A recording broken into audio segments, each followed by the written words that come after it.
ये एक सुंदर हथेली में दिखा रहा हूँ आपको। ये देखिए, सबसे पहले जो है नीचे 4 मणिबंध रेखा है। शादी, विवाह, संतान, संतान से सुख, धन दौलत, बुढ़ापा अमीरी में बीतेगा, अच्छा रहेगा, लंबी आयु भी होंगे। इसके बाद आइए आप सीधा अंगूठे में। इस अंगूठे में जो है ना, एक आँख जैसा दिख रही है, इसको जौ चिन्ह भी कहते हैं। ये बहुत ही शुभ है, संपन्नता दर्शाती है ये रेखा। इसके बाद देखिए नीचे जो है ना, जंजीर टाइप का है, ये बहुत ही शुभ है। चाहे पुरुष हो चाहे महिला हो, जो भी है, इन लोग संपन्न परिवार से होते हैं। और ये है निम्न मंगल रेखा, यानी जीवन रेखा का सहायक रेखा। और ये जो है ना, सिक्योरिटी गार्ड का काम करता है। बहुत ही अच्छी बात है ये। और ये है निम्न मंगल पर्वत। यहाँ पर देखिए सितारा है, स्टार। इसका अर्थ ये है, इन्हें अचानक धन या तो विरासत में दौलत मिलने का ये दर्शाता है। इसके बाद आइए आप जीवन रेखा, बहुत ही सुंदर है। जीवन रेखा के ऊपर देखिए 2 रेखा गुरु पर्वत की तरफ जा रहा है। और जीवन रेखा से छोटी छोटी कुछ रेखाएं जो है ऊपर तरफ जा रही है। इसका अर्थ ये है कि इस व्यक्ति का, चाहे लेडीज़ हो चाहे जेंट्स हो, इनका निरंतर जो है ना विकास प्रगति होता रहेगा। ठीक। और ये जो जीवन रेखा में देखिएगा त्रिकोण जो दशा दिखा रहा है, ये त्रिकोण का मतलब है धन, संपदा, मकान, वाहन, ये सब दिखा रहा है। और ये है भाग्य रेखा, यानी शनि रेखा। ये बहुत सुंदर है। तो धन का आना तो तय है। इसके साथ साथ जो है इनका सूर्य रेखा भी देखिए भाग्य रेखा से जुड़ के सूर्य पर्वत तक गया है। ठीक।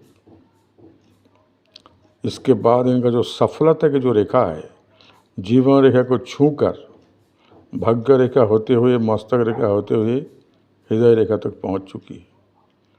तो इनको सफलता इतनी मिलेगी जिसका कोई हिसाब नहीं है, बेहिसाब है। और ये जो है ना, ये भाग्य रेखा, मस्तक रेखा, सूर्य रेखा से मिलकर एक त्रिकोण का प्रतीक दिख रहा है। ठीक। और ये जीवन रेखा, ये सफलता रेखा और ये मस्तिष्क रेखा मिलके एक काफ़ी बड़ा जो है ये त्रिकोण दिख रहा है। तो धन जो है इतने होंगे, दौलत आप उम्मीद से ज़्यादा। मस्तक रेखा भी सुंदर है, बुद्धि भी बहुत है, ये हृदय रेखा भी बहुत है, दिलेर भी है और दिलदार भी है। इसके बाद मैं आता हूँ ये स्टार में। ये गुरु पर्वत में जो स्टार दिख रहा है, सितारा, ये इंसान की जो शासन क्षमता को बहुत बढ़ाता है, सुशासक बन सकता है, परफेक्ट व्यक्ति होते हैं। और ये जो हृदय और मस्तक रेखा के बीच में एक मिस्टिक क्रॉस है, स्वावलंबी क्रॉस, इसमें तो पूछो मत, हर गुण इसमें समाये हुए हैं। ये जादूगर बन सकता है, ये पामिस्ट बन सकता है, बहुत ही ज्ञानी वाली लोग बन सकते हैं। और इनका सबसे बड़ी बात है, इनकी छठी इंद्रिय जो है ना हमेशा तत्पर रहती है, क्योंकि इनको भविष्य का पूरा पूर्वाभास हो जाता है। ये है मंगल के मैदान में जो सितारा स्टार है, आपको एकाग्रता को दर्शाता है। और ये जो सूर्य पर्वत में जो स्टार है, ये आपको मान सम्मान प्रतिष्ठा दिलाता है। ठीक। ये हाथ और ये है यात्रा रेखा।